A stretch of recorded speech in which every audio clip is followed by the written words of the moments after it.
Good evening, everyone. This is Rajalakshmi, Assistant Professor from the Department of IT, Tech Multitech Engineering College. Today, we'll see about storage technologies in cloud computing subject. The topic is Intelligent Storage System. Intelligent Storage System is feature-rich array ID array that provide highly optimized input-output processing capabilities. These arrays have an operating environment that controls the management, allocation, and utilization of storage resources. There are the four components of intelligent storage system. They are front-end, cache, back-end, and physical disk. An input-output request received from the host at the front-end port is processed through cache and the back-end to enable storage and retrieval of data from the physical disk. A read request can be serviced directly from cache if the requested data is found in cache. Next, we'll see deeply about the diagram. On the left side, we have host, which is connected through storage network through the components of intelligent storage system, front end, cache, back end, and physical disk. The next one is front end, which is highlighted in the left side. It provides the intelligent interface between the storage system and the host. There are two subcomponents in the front end: ports, which enable host to connect to the intelligent storage system, and it has processing logic that executes the appropriate transport protocol like SCSI protocol. The next one is controllers. Controllers used to route data to and from cache via the internal database. The next one is front-end command queuing technique. It is a technique which determines the execution order of received commands and can reduce unnecessary drive head movements and improves the disk performance. When a command is received for execution, this algorithm assigns a tag that defines a sequence in which commands should be executed.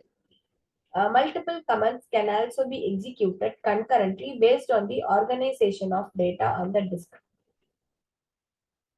So there are three types of command queuing algorithms. They are first in, first out, seek time optimization, and access time optimization. In first in, first out, the commands are executed in the order in which they are received. The next one is seek time optimization, which is based on optimizing read and write head movements. The last one is access time optimization, which is a combination of seek time optimization and analysis of rotational latency.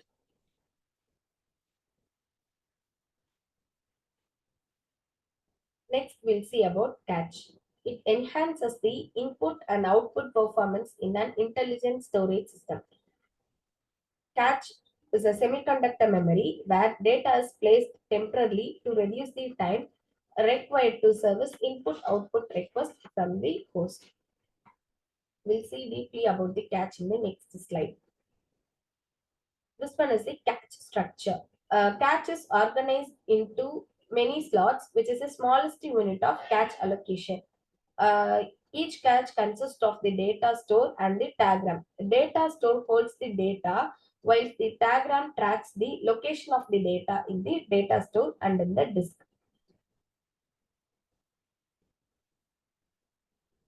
The next one is read operation with cache.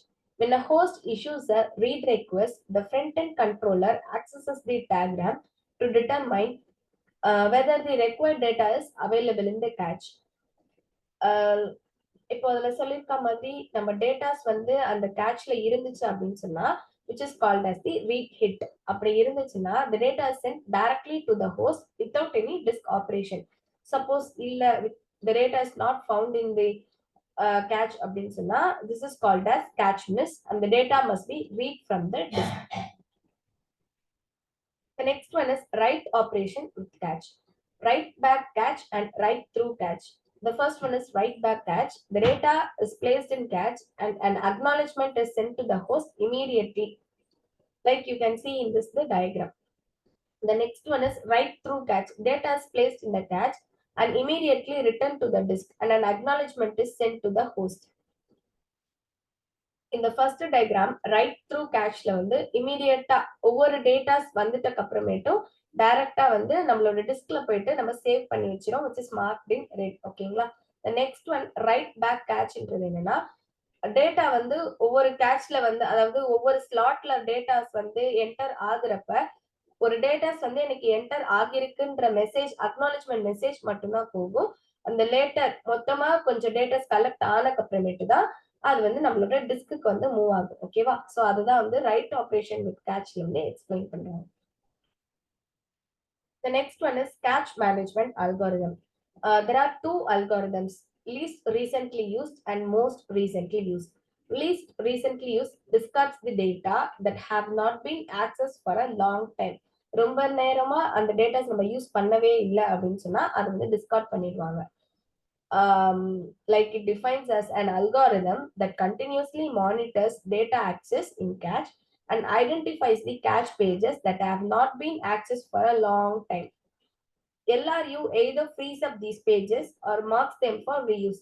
This algorithm is based on the assumption that data which has not been accessed for a while will not be requested by the host. And the next one is most recently used. So அடிக்கடி use பண்ற datas வந்து Discord பண்ணிடுவாங்க. ஏன்னா அது அடிக்கடி use பண்றதுனால நம்மளுக்கு உடனேவும் அது தேவைப்படாது அப்படின்றதுனால. An algorithm that is the converse of least recently used. The pages that have been accessed most recently or freed up or marked for reuse. This algorithm is based on the assumption that recently accessed data may not be required for a while. And next we'll see about cache data protection. Cache is a volatile memory. So a power failure or any kind of cache failure will cause the loss of data not yet committed to the disk. This risk of losing uncommitted data held in cache can be mitigated using cache mirroring and cache vaulting techniques. We'll discuss deeply about this. The first one is cache mirroring.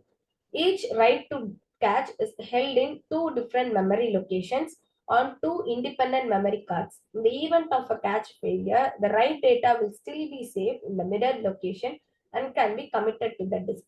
இந்த இடத்துல மிரரிங்ன்றது என்னன்னா exact copy. இப்ப என்ன datas வந்து அந்த கேட்ச்ல இருக்குதோ அதோட exact copies தான் வந்து மிரரிங் அப்படின்னு சொல்றாங்க. The next one is cache vaulting. Storage vendors use a set of physical disks to dump the contents of cache during power failure. When power is restored, data from this disk is written back to the right cache and returned to the intended disk. இது வந்து இந்த datas வந்து நம்ம loss ஆகாம protect பண்றது தான் வந்து catch வால்டிங். ஓகேங்களா? Next we'll see about backend, which is highlighted in the left side diagram. The backend controls data transfer between cache and the physical disk. Physical disks are connected to the ports on the backend. Similar to that of front end, the backend also has the ports and the controllers. The backend controllers communicate with the disk when performing read and write and also provides temporary data storage. Next, we'll see about physical disk. A physical disk stores data persistently. Disks are connected to the backend with either SCSI or a fiber channel interface. In physical disk, we have logical unit number. Physical drives or group of RAID protected drives can be logically split into volumes of LUN. The use of logical unit number improves the disk utilization. இப்போ இந்த logical unit number எதுக்கு சொல்ல வராங்க அப்படின்னு சொன்னா, இப்போ for example நம்ம கிட்ட 1 TB ஆஃப் ஸ்டோரேஜ் கெப்பாசிட்டி இருக்குதுன்னு வச்சுக்கோங்களேன். பிசிக்கல் டிஸ்க்னா இப்போ ஒரு பர்சன் கேட்குறாங்க அப்படின்னு சொன்னா நம்ம அவங்களுக்கு 1 TBயுமே அவங்களுக்கு தேவைப்படுறது வந்து ஒன்லி 200 MB. ஸோ இப்போ நம்ம அவங்களுக்கு 1 TBயுமே அலோகேட் பண்ணிட்டோம் அப்படின்னா ரிமைனிங் 800 வந்து ரிமைனிங் வேஸ்ட் ஆயிடும்ல. ஸோ அதுக்காக யூஸ் பண்றதா நம்மளோட logical unit number. For example நம்ம இப்போ லாஜிக்கல் யூனிட் நம்பர் கொடுத்தோம் அப்படின்னு சொன்னா ஹோஸ்ட் 1க்கு வந்து 200 TB 200 MB மட்டும் தேவைப்பட்டா கொடுத்துட்டு ரிமைனிங் இருக்க 800 MB நம்ம சேவ் பண்ணி நெக்ஸ்ட் இன்னொரு ஒரு ஹோஸ்ட் வந்தாங்கன்னா அவங்களுக்கு அதை வந்து நம்ம ஷேர் பண்ணிக்க முடியும், which is displayed in the diagram. For example, without the use of logical unit number, a host requiring only 200 GB could be allocated an entire 1 TB physical disk. Using logical unit number, only the required 200 GB would be allocated to the host, allowing the remainder 800 GB to be allocated to the remaining host or the other host. The next one is LUN masking.